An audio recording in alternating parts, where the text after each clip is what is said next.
మన ప్రభు అయిన యేసుక్రీస్తు నామములో మీ అందరికీ శుభములు తెలియజేయచ్చు ఉన్నాను. నిర్గమకాండము 2వ అధ్యాయము 25వ వచనము.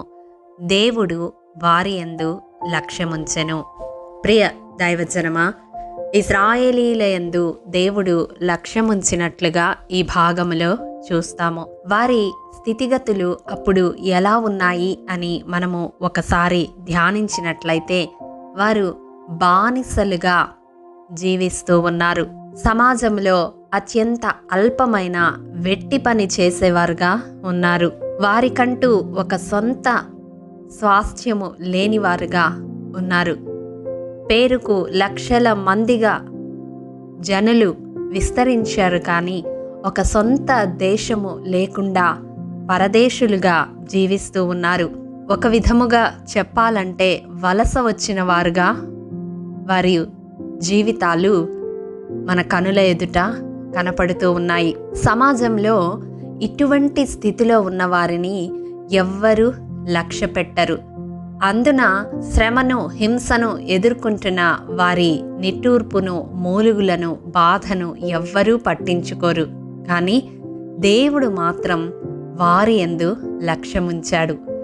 ఈ వాక్యము వింటున్న ప్రియ సహోదరుడా, సహోదరి, నీ జీవితంలో నీవు అనుభవిస్తున్న ఒంటరితనము, నీవు అనుభవిస్తున్న దారిద్ర్యము, లేక నీవు చేస్తున్న అత్యల్పమైన పనిని బట్టి నీవు మనుషులెవ్వరూ లక్ష్య పెట్టని స్థితిలో ఉండి ఉంటే ఈ మాటలు నిన్ను బలపరచుట కొరకే. నీ చుట్టూ ఉన్నవారు నిన్ను లక్ష్య పెట్టకపోవచ్చు. ఎందుకంటే నీ దగ్గర ధనము లేదు, నీ దగ్గర బంధు బలగము లేరు, నీ దగ్గర అధికారము లేదు, నీ దగ్గర ఉద్యోగము లేదు. ఇందును బట్టి ఇతరులు నిన్ను చిన్న చూపు చూస్తూ ఉండి ఉండవచ్చు. నీ మాటలు వినడానికి కూడా ఆసక్తి కనపరచకపోవచ్చు. నీ దుఃఖాన్ని నీవు పంచుకోవాలంటే వినే ఓపిక ఎవ్వరికీ లేకపోవచ్చు. కానీ నీవు ఏ స్థితిలో ఉన్నప్పటికీ హృదయపూర్వకంగా మొరపెడితే నీ యందు లక్ష్యముంచడానికి దేవుడు సిద్ధముగా ఉన్నాడు.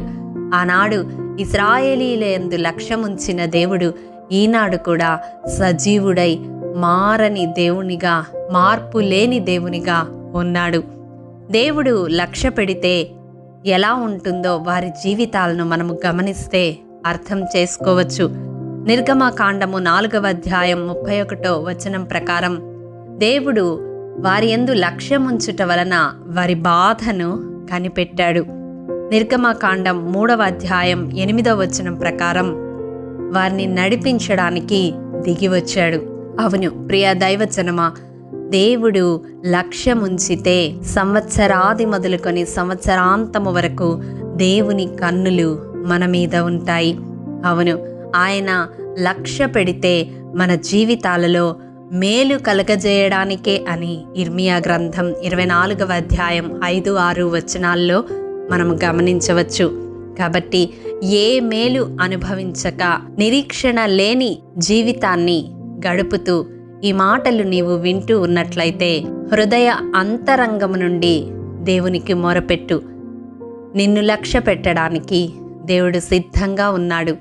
నీ జీవితంలో మేలు కలుగజేయడానికి, నిన్ను నడిపించడానికి ఆయన ఆకాశ వాహనుడై నీ కొరకు దిగి వస్తాడు. నీ బాధను కనిపెడతాడు, నీకు విడుదలను కలుగజేస్తాడు. ఈ సంవత్సరాది నుండి సంవత్సరాంతము వరకు ఆయన దయాదృష్టి నీ మీద కనపరుస్తాడు. అట్టి కృప దేవాది దేవుడు మనందరికీ అనుగ్రహించునుగాక. ఆమేన్. ప్రేమ నమ్మకము కలిగిన మా ప్రియ పరలోకపు తండ్రి, నీ పరిశుద్ధ పాదములకు వందనములు. విత్తబడిన వాక్యమును ప్రతి హృదయములో నూరంతలుగా ఫలింపచేయండి. మా చుట్టూ ఉన్న సమాజంలో మనుషులు మమ్ములను లక్ష్య పెట్టకపోయినప్పటికీ మేము ఏ స్థితిలో ఉన్నా నీ వైపు కళ్ళెత్తి చూసినప్పుడు మమ్ములను లక్ష్య పెట్టే దేవుడువుగా నీవున్నావని ఈ దినం మాకు బయలుపరుస్తూ మమ్మల్ని బలపరచి ధైర్యపరచిన విధానమును బట్టి మీకు వందనాలు చెల్లిస్తూ ఉన్నాను. అట్టి స్థితిలో ఈ వాక్యము వింటున్న వారిలో ఎవరైనా ఉంటే వారి జీవితాలను నీ కృపలో జ్ఞాపకం చేసుకొని వారున్న స్థితిగతుల నుంచి విడిపించి మేలు కలుగజేయమని యేసు అతి పరిశుద్ధ నామం పేరట అడిగి పొందుకొని ఉన్నాము తండ్రి, ఆమెన్. ప్రియ దైవజనమా, అనుదినము షారోన్ మన్నా ద్వారా అడగబడుచున్న బైబిల్ క్విజ్ ప్రశ్నలకు సమాధానములు ప్రతి నెల మొదటి వారము కామెంట్ బాక్స్లో పోస్ట్ చేయబడతాయి. కాబట్టి గమనించి మీకు తెలియని ప్రశ్నలకు సమాధానములు తెలుసుకొనగలరని ప్రభు పేరట మనవి చేయుచూ ఉన్నాము. ప్రియ దైవజనమా, ఈ దినం బైబిల్ క్విజ్ ప్రశ్న: యేసు శపించిన చెట్టు ఏమిటి? మీ సమాధానం మాకు తెలియజేస్తారు కదూ. ప్రియ దైవజనమా, ఈ దినము జన్మదినము, వివాహ దినము జరుపుకుంటున్న వారికి షారోన్ గ్రూప్ తరపున హృదయపూర్వక శుభాకాంక్షలు తెలియజేయుచూ ఉన్నాము. దేవుడు శ్రేయస్కరమైన ఆశీర్వాదములతో ఈ సంవత్సరాది నుండి సంవత్సరాంతము వరకు మిమ్ములను నింపాలని ప్రార్థిస్తూ ఉన్నాము. ఆమేన్.